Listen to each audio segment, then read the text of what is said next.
I guess I'm still riding on the high that I got last weekend, Alcatraz East and Pigeon Forge. So today's topic is executions that went horribly wrong. Why? Why would a sweet Southern Nana really want to talk about something so grotesque? Well, I'm glad you asked.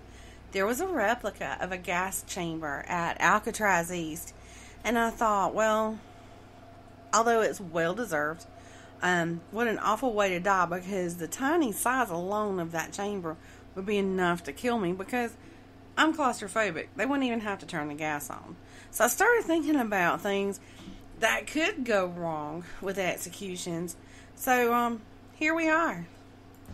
Triple M Studios proudly presents the Weekend Weird Thoughts, and here's your host, the weirdest one of all, Andrea Lee.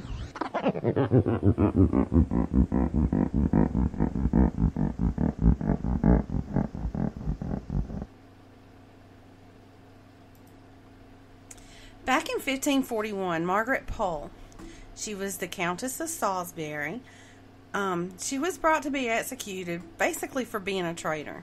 Now, the method of execution was to be a beheading. However, her executioner was so inexperienced at it, and he actually had to hack her 11 times before finally decapitating her. Now, in my mind, I'm just surprised that somebody didn't step in and be like, okay, that's enough, or let me finish. I mean, it was only that she was a traitor. I didn't read the full extent of what she was accused of, but to be hacked 11 times seems a little extreme and heinous to me. Then we have a man by the name of William Kemmler. He was the first man to be executed by being electrocuted in an electric chair in 1890. But his death sentence took longer than average to carry out. After volts of electricity pulsed through his body for 17 hours, a doctor pronounced him dead. But he actually wasn't dead. Kemmler let out a deep groan, and witnesses say he yelled, "Turn on the current." So he was basically begging to finish him off.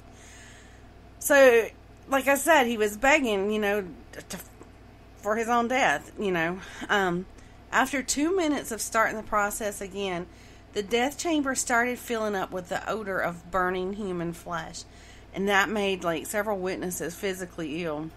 It took a total of 8 minutes to carry out the execution of Mr. Kemmler. Then 16 years later, there was a man by the name of William Williams, and he was set to be executed by hanging. But when his body hit the floor, after dropping through the trapdoor of the gallows, it took 3 men to hold up his body by the rope for 14 minutes until he finally passed away from strangulation. Now, at least twice in the history of using the electric chair to carry out the death penalty, the prisoners' heads have actually burst into flames. Yes, flames, okay? Now, I sometimes feel like mine's going to burst into flames, like when my children are not wanting to listen to me. But anyway, in 1990, Jesse Tafaro was to be executed, and because of a machine malfunction, 6-inch flames shot out of his head. It took 3 jolts of electricity to execute him, and it all took a total of 7 minutes. Then it happened again in 1997 when Pedro Medina was strapped into the chair. The chamber actually filled with smoke when the flames leapt from his head. Now, death by electric chair, sorry about that, I've still got allergies. Death by electric chair isn't so commonly used these days. Most executions are carried out by lethal injection, but these can go wrong sometimes too. And there's been instances where they've just had to stop the whole thing altogether because it failed.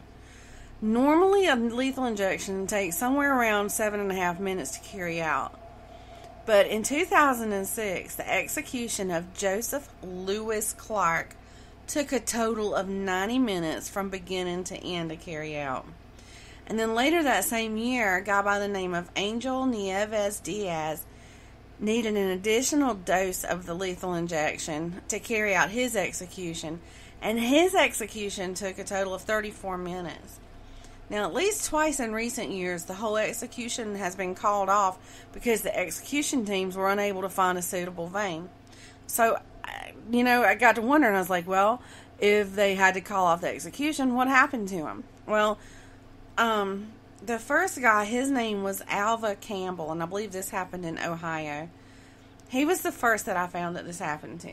And at the time of his scheduled execution, he was already suffering with, several health problems, like lung and prostate cancer. So he was already in bad shape. And he died of natural causes while he was in prison, so, no further action was taken against him. Then the other prisoner that this happened to, his name was Doyle Lee Ham, and this was in Alabama. Now, from my understanding, he was already in bad health. I think he had, bad veins because of heavy drug use when he was younger, and he had some other health issues. So, they couldn't find a suitable vein for him, and they tried for a good long time. Is when, I read that they worked, I want to say they said 2.5 hours trying to find a vein, and they just couldn't. They kept jabbing him with the needle, and he was at one point begging to just go ahead and die because he was so tired of being jabbed with the needle. Well, after that, I think he brought a lawsuit against the state of Alabama, and when they settled, it shows that as a settlement, the state of Alabama agreed not to seek another death penalty, against him, and it was converted to a life sentence. Now, I don't want any of y'all to take this that I'm pushing for fair treatment of criminals or that I'm against the death penalty, because I'm not. That is very far from the truth. It's just that I think after visiting the Alcatraz East last weekend, my morbid curiosity just got the best of me. And you know me, I'm going to go looking, to see what I can find when something starts occupying my brain. And I just wanted to share with y'all what I found. And y'all may have already heard all this, but I just found it kind of interesting. Pretty gross too in some instances. But now, that's all I've got for that. And it's the weekend weird files, so of course we're going to keep it short. Don't forget to come back on Monday, because that's when the new full-length episode hits the air. Y'all have a good rest of your weekend.